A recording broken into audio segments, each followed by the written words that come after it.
My name is Anne Stonehouse. Welcome to the Victorian Early Years Learning and Development Framework Practice Principle video series. The framework is for all professionals and services working with children from birth to 8 years. In the videos, you see each practice principle in action. It's important to remember that all the principles intersect and overlap. Combined, they guide professional practice. This video should be used in conjunction with the Practice Principle Guide on Integrated Teaching and Learning Approaches. The guide is on the Department of Education and Training website. Children learn in many different ways from birth. Integrated teaching and learning includes guided play and learning, adult-led learning, and child-directed play and learning. Most learning is not solely adult or child-initiated or led. Instead, it's characterized by a back and forth interwoven dynamic. At times, adults initiate, at other times, the child does. Most learning situations involve both parties taking an active role. Play is a particularly powerful way that children learn. It is central to the concept of integrated teaching and learning approaches. Play is essential to stimulate and integrate a wide range of children's intellectual, physical, social, and creative abilities. Effective early childhood practices use integrated teaching and learning approaches to support sustained and shared interactions with children. Today, we'll be visiting several services. The professionals, families, and children at these sites will help you consider integrated teaching and learning approaches and how they relate to your service. If you stand back and watch a group of children playing, the conversations that they can have playing, you can't give that to them. They come up with that. They playing with dinosaurs, playing in a home corner, playing with blocks and building things that are taller and shorter and bigger and wider. They come up with that. When we have a sort of structured play, in a sense, they can then write about that. They can, write about what they played with, who they played with, what they did and what they made. Because the space is quite challenging, at first they didn't go on the equipment very much. There was a lot of playing on the ground and in bushes, and we as adults became comfortable with the challenges of the playground. They began to go on the really big slide, try and climb the rock wall. They tried new things as they became comfortable with the space. Children's sense of identity and agency is supported when they have opportunities to be in charge of their learning. Children, even very young children, can also teach other children. Play is a particularly valuable way for children to learn. However, not all play is constructive and positive.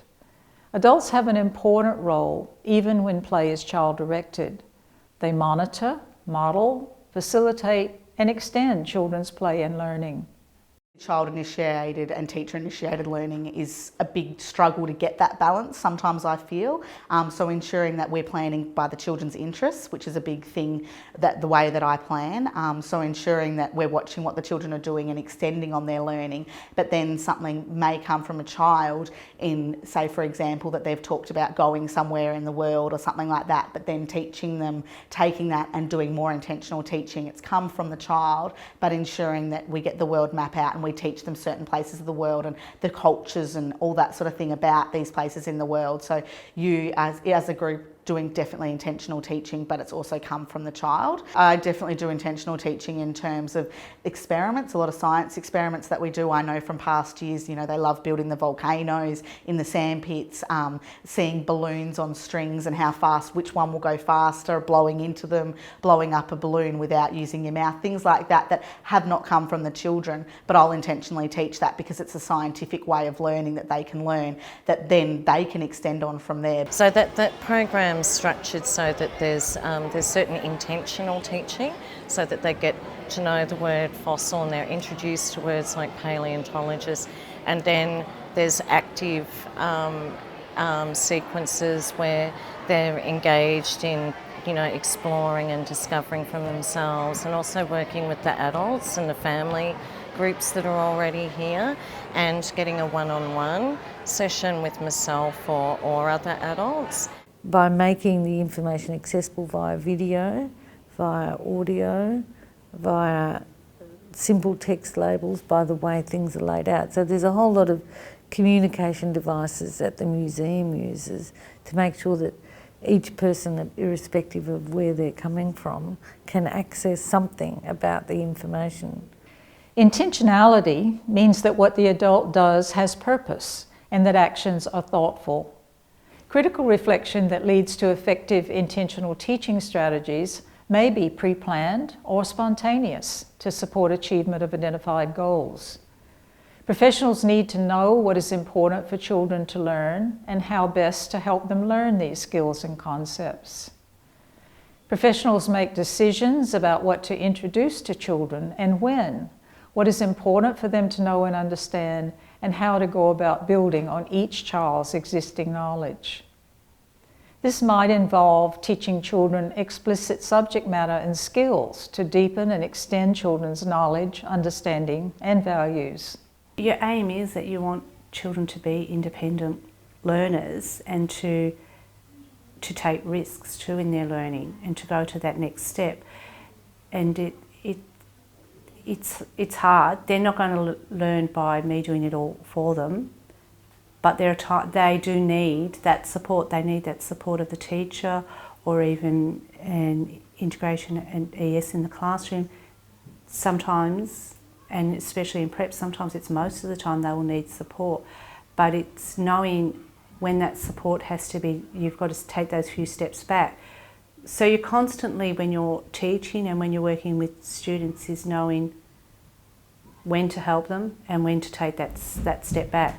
They often help each other and work together, holding something or holding down something while you stick it, or what do you think about this? Or I like, as you saw with the pipe cleaners, I like the idea of twisting those pipe cleaners together, so a couple of the others tried that. Things like choosing their own creature and having some control over what they're doing is really important.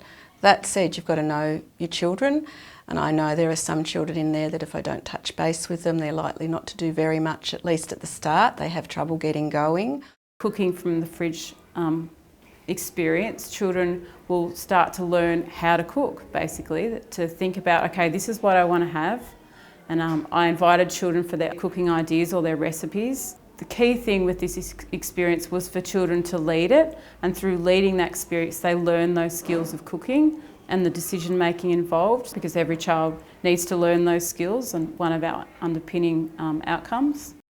Sustained shared thinking often describes an interaction between a child and a professional, where each contributes and the aim is to extend the child's skills and understanding. Professionals use strategies to support sustained and shared interactions with children through play and more focused experiential learning. This involves attunement to children, active engagement by and with children, sustained shared thinking and conversations, and intentional teaching. You can engage in sustained shared thinking with all children, including those who communicate non-verbally. Professionals build on all children's skills, knowledge, understandings, and interests to make new learning engaging and relevant. Professionals and families also provide environments, materials, and resources that are open-ended, authentic, and engaging. One aim of all professionals is for children to be self-directed, motivated learners who explore, solve problems, communicate, think, create, and construct ideas and understandings.